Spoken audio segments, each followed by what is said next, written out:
Olá! Agora você está assistindo Palavra do Dia, uma série de vídeos onde nós ensinamos você a pronunciar determinadas palavras em Quechua.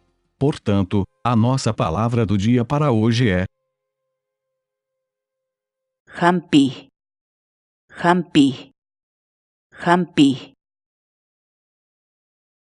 em português, a palavra Quechua Hampi, significa curar. Por exemplo, kay qorata uhyay hampikunaykipaq. Tente e baixe nossos programas de verificação ortográfica em Quechua, usando nossas aplicações web ou desktop. Vá ao nosso site sc.inantim.com